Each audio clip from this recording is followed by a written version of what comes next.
Good morning, everyone. They tell a story about two vagrants who were arrested for loitering. And they came in front of the judge, and the judge said to the first one, "What were you doing?" And he said, "Nothing." And then he turned to his friend and he said, "What were you doing?" And he said, "I was helping him." If you're helping someone who's doing nothing, then ostensibly you're doing nothing too.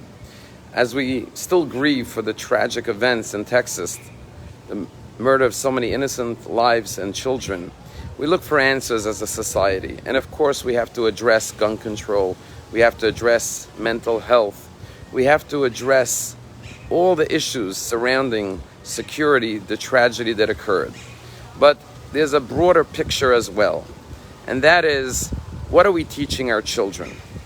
There are two things that we could teach our children. One thing we teach our children is how. But then, after we teach our children how, we have to teach them why. You see, our society focuses primarily on teaching our children how to succeed in life, how to earn a living, how to be successful. But after you've taught your children how, you gave them the tools and the skills to succeed in life, the more difficult question is why? Why am I here? What does God want from me? What is my purpose in life?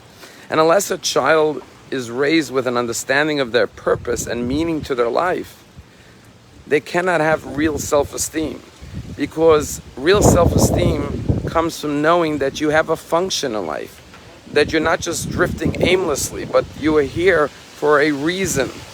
And that's what we as a society and as individuals have to discuss. If you're a parent, you have to explain to your children, what is your purpose in life? And as communities, we have to discuss our purpose. And perhaps that's where religion comes in. Religion teaches children that they're here for a purpose, that God created them. They're not just a random accident. As Viktor Frankl famously wrote in his book, Man's Search for Meaning, that those who survived the Holocaust were those who had a purpose and a reason to live. Because just living without a direction does not give you any self-worth or self-esteem. And so it's time to come together and focus more on teaching reasons for existence to our children, that God created us. And I remember standing at the talks of the Lubavitcher Rabbi, where the Lubavitcher Rabbi advocated for a moment of silence in public schools, so children think about God and why they were created. And I remember specifically the Rebbe saying that if we don't have a moment of silence, if we don't teach our children to believe in God and the reason for our creation, the Rebbe said the schools will turn into jungles. And the Rebbe repeated the word in English, jungles, that we will start acting in an inhumane way, because like animals who just kill and have no moral guidance or sense, we will dissolve into animalistic behaviors. And that's what we're witnessing today, what the Rebbe spoke about literally 30, 40 years ago over and over again. And thank God in the state of Florida we do have a moment of silence in public schools. But it really has to start in the home. Parents can't just teach their children how to succeed in life.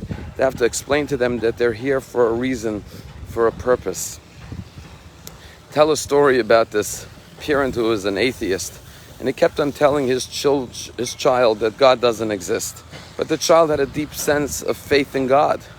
And so one day the parent put up a sign in the kid's bedroom before he came home from school that said, "God is nowhere."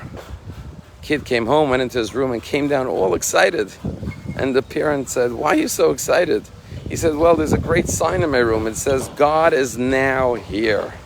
That's the message for our children. God is here. He's with us here in this world. He wants us to have a meaning and a purpose to our life. He put us here to do good.